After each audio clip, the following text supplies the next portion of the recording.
Joining me in the Brilliant Minds bunker today is motivational speaker, former Royal Marine Commando, polar adventurer and author Alan Chambers. Welcome to the bunker, Alan. Afternoon, Alice. Now, Alan, as someone who's led many expeditions to the North Pole, you're not what I would call a typical 9-to-5 kind of chap. However, as a polar adventurer, you are often faced with days on the ice where one day looks very much like the next. What advice can you give people who might be struggling with the sort of daily monotony of doing the same thing repeatedly every day?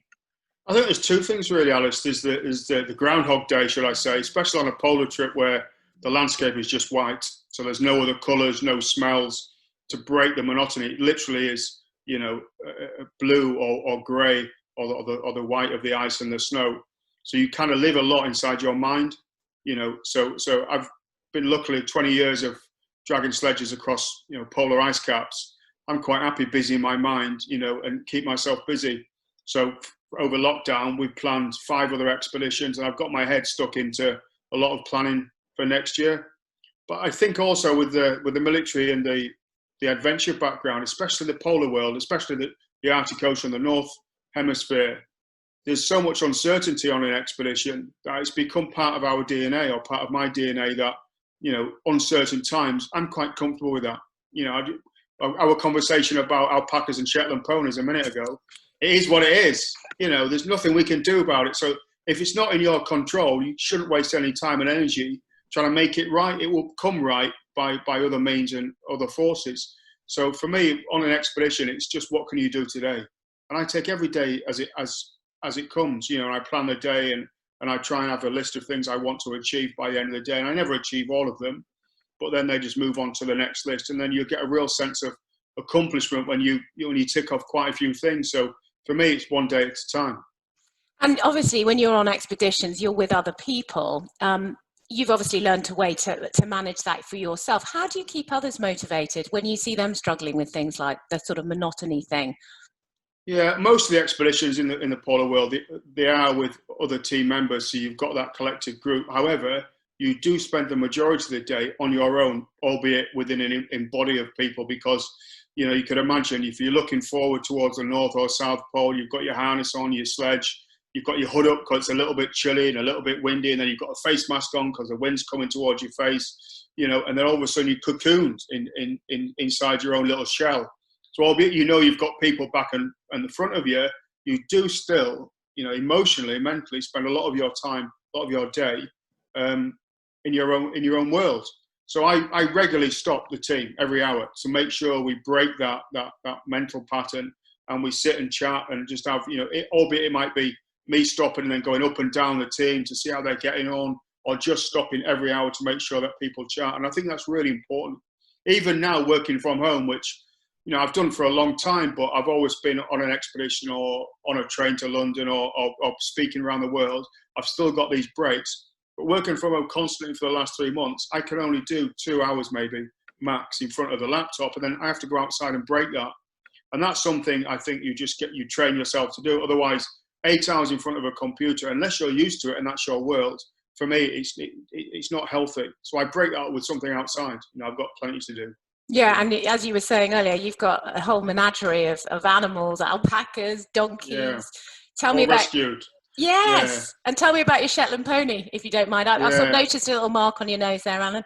Yeah, little Buddy, bless him, all came sweet and innocent 2 years ago, and then he headbutted me yesterday when we were trying to sort him out. So trying to sort his feet out. So I got taken from the side by a Shetland pony, and it was quite painful. It was quite a few swear words. I'm sure. But, it's the only person shorter than me, I think, that's put the nut on me. So, yeah.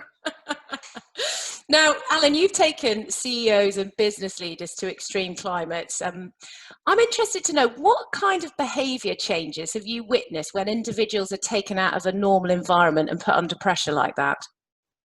I think that putting people under undue pressure is something we don't do. The circumstances is the pressure, because they're so far out of their comfort zone.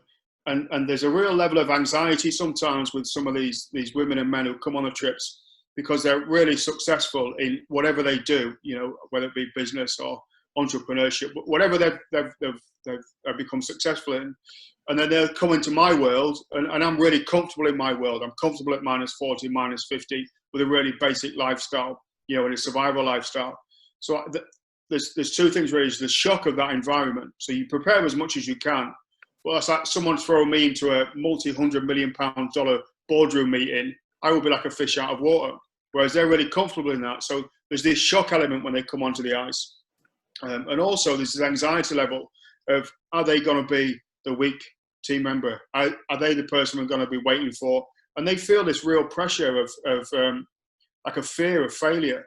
Whereas I'm very happy. I've got no fear of failure. I still now want to push myself to, physically and emotionally, and in the business world as well. But I'm not frightened of failing. So it's trying to manage that anxiety. And you do that really by really quiet kind of coaching, really, to be honest with you, and not as a group, individually, But I get a sense over the year who I think I will partner up in the tents to get the best out of them, not the worst. So it's the complete opposite to some of these, and I'm not a lover of them at all, these celebrity shows where people are just waiting for the drama and the meltdown and the breakdown to see the worst behavior in humans. It's the complete opposite of that. So we want to get the best behavior. And what I love about the polar trips is there's no escape. So if somebody's really, really helpful and a great team player, then that is exposed and magnified. But the other side of that is if somebody's really selfish, a bit of a shirker, then that's exposed as well. And it's my job to deal with both of those elements, really, and both those behaviors. So it's really about managing people's anxiety more than anything, And I suppose with the experience you've had, you're able to quickly spot the signs that might show someone is anxious. And it's interesting you say that you don't necessarily bring a whole group together and start pulling out examples, but you would sidle up to someone, have a private chat, maybe be strategic about how you buddy them up in the tent, stuff like that, which is really interesting to hear. Yeah, I always say, no matter who we've had on the trips, whether it be a junior accountant, junior trainee lawyer to multi-billionaires we've had on the trips, I completely respect everybody, what they've done, how they've achieved it, and how successful they've been. But I don't treat anybody differently, and that's the mistake some people change. They'll kind of roll with the wind and think, oh, he or she's the big player. I'll put a lot more attention on that person. And to me, that's bullshit. Everybody's got to be treated equal on the trips, on the project. And I've found that working that way, you get some real nuggets from the I can't think of the right terminology, but the junior people on the trip who see things that you've missed, or you've been too long in the game to oversee things. And they'll say, Alan, have you thought about this? Because they're 30 years my younger now. So it's like, I never thought about that, but makes my life easier. So you've got to, I think, show that respect and humility, but don't treat anybody different. And that's what we've done. We've never treated anybody different on the trips, Now, preparation is a key word in your vocabulary as an explorer. I know that from knowing you for a long time. As part of your training to lead expeditions in the pole, you went to live with the Inuit community, didn't you? I'm totally fascinated by this. What did they teach you about the ice when you lived with them for that period of time? Well, I kind of put 5 years aside to train myself, to upskill myself, to learn as much about the North Pole, the Arctic Ocean, and why a British team couldn't make it there, to find out where people had failed, what people had done good, what they'd done bad. I read as many reports, internet, and back in the day, the libraries, the geographic societies, just to download and as much information as I possibly could. And I then went to interview as many people around Europe that had attempted to walk to the North Pole, just to find out what they'd worked. And I think that was a bit of a failing sometimes by us Brits. We think we've got the best way to do it, and we know, and nobody can tell us any different. I was the complete opposite to that. There's a whole world of knowledge out there, and the more I can gain in my head, hopefully, the better I'll be on the ice, especially when I had a team to be responsible for. And part of that preparation was every year for 5 years was to basically go and live with a family of Inuits in a tiny, tiny little village, a hamlet called Resolute Bay in the Northwest Territories, so now the Nunavut region. These incredible, 30 Inuits, 200 Huskies. There's one building would be the church, the school hall, the police station, everything, one shop. And it wasn't so much about the culture to understand. It was more about these people have lived on the ice and survived for many generations. What can they teach me about, the weather conditions, the ice conditions? the combination of certain clouds and the colour of the clouds. And so for me, that's what it was. And it was an incredible experience. You know, we spent just 5 years, really, not constantly, but 5 years every winter learning. And the stuff I still do now that I was taught by these Inuits, that were taught by their granddad, who were taught by the elder, and they passed these incredible skills down, you know. And a lot of it is a sense. You get a sense of how to read the ice and the landscape and the clouds and everything else. But I think part of that experience is something which is really prominent now, because I think their language is Inuktitut or Inuktitut, and it's a, you know, they do all the throat singing. It's a really incredible, complex society in their own little community, which can seem a little bit bizarre to the outside world, you know, when you look deeper into their traditions. But everybody was ever so incredible, incredibly friendly, so helpful. And I remember over the church, which was the basketball court as well, which was the village hall, which was the school hall, you know, they had one sign which was carved in a huge piece of wood, and you know, the world would be a better place if everyone did this. And it just said, everybody smiles in the same language. And that was it. So everybody smiled to say hello, goodbye, please, thank you, you know, which was a great, even though it was a harsh environment at minus 55 degrees Celsius, you know, brutal dark winters, they were quite a happy community. And that sign has stuck in my mind for ever since I went out there years ago now. Yeah. Now, you've got another challenge planned for the next couple of years' time, which is all around Shackleton's unfinished challenge on the Endurance, the ship, the Endurance. Can you tell me a little bit about that? Yeah, well, I never intended to be a polar adventurer. It was a decision I made, and it was a transition out of the military, you know, and then I quite enjoy it. So we've been to the South Pole twice now, and we've always wanted to kind of celebrate this golden age of polar exploration. And one of the real big trips that's never been done before is Shackleton's route across Antarctica. So he was a big visionary. You know, he nearly got to the South Pole before Scott, about 3 years before Scott, and that would have changed history, you know, with Amundsen and Scott's race to the pole. But he didn't. He turned around. So he then realised Amundsen had made it to the South Pole. Scott obviously died on the way back, but no one had crossed Antarctica. So it was a real step up then, not just saying, but from walking to the South Pole and back.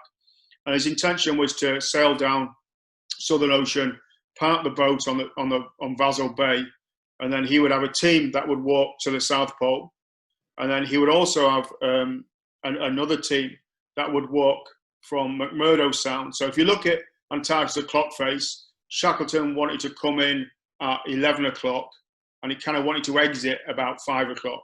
So one team from 11 to the centre of the clock face, and one team from 5 to the centre of the clock face. But this southern team would be laying depots for this team to come and pick up. It was an incredible, ambitious trip. And then his boat sank, and he never stepped foot on Antarctica that year. So his boat sank, and it was an incredible story of human survival and leadership that everybody knows about. You know, it's Shackleton's trip. So there's loads of variations of trips, but there's not many real world firsts to do. So we've put our heads together for 5 years now. We've been planning, training, doing our research for 5 years now to try and realise Shackleton's dream. You know, I've got a great team, but I've always tried to use the expedition to build the expedition bigger than 3 or 4 people dragging a sledge. It's a 3,500 kilometre trip, and it'll take 100 days. Wow. You know, yeah, and it's a big one, but it's a first, and we can actually genuinely say it was in Shackleton's intended footsteps. And people plagiarise Shackleton and Scott's name to get funding, and some of the expeditions never go anywhere near where Shackleton and Scott intended to go, which is kind of a bit disingenuous really to a sponsor, whereas this is a real, true, honest trip of Shackleton's intended footsteps. So we've got to learn how to kite ski. So we've been kite skiing this year up in Norway before lockdown, but it's a huge test of mental endurance. This pulling the sledges and the skiing, the cold and the navigation, I'm not worried about any of that, and the team aren't worried about any of that. But it's 100 days. And we were ready to go this year. So we managed to raise the funds, and we launched in the Times newspaper, and then all of a sudden we went to the South Pole with Lewis Moody in January. So it was a great trip and meant to meet all the characters that we need the support for later on in the year. And we were really on a high. And then we left Antarctica, went to Norway, did the kite training, and then went straight to the jungle of Costa Rica to lead a trip. And it was in the jungle in Costa Rica, we got a little message saying, "Oh, there's a bit of a bug going around the UK. Oh, there's a bit of a bug going around the world. Any chance you could finish the trip?" And there's the last BA flight home. So all of a sudden, it was a game changer. So emotionally, it was really upsetting. 5 years planning, 5 years work. Raising the money was the biggest challenge. And then all of a sudden, we've had to kind of shelve that. And that whole dream now has been put on hold for 18 months. So the intention is in 2022 to realise Shackleton's dream and walk all the way across Antarctica in 100 days. That's the real big dream. Yeah. Fantastic. Now, sadly, we're running out of time, but I really want to ask this question. I know as a Northerner, you're an enormous tea drinker. So massive. My question is, are you particular about the type of tea you take on an expedition, Alan? Normally Yorkshire tea. How could I know? None of that decaffeinated stuff. If I could get away with it, I'd have 2 tea bags in every cup. But you can't, because every single ounce makes a difference on that sledge. That's right. Yeah. That's right. Yeah. It's been an absolute pleasure talking to you, Alan. Thanks, Alice. Good luck with everything, and I look forward to hearing all about that trip. I know you'll do it. It's just a question of when. So thank you very much. Keep safe. Cheers, Alice. Take care. Bye bye. Bye bye.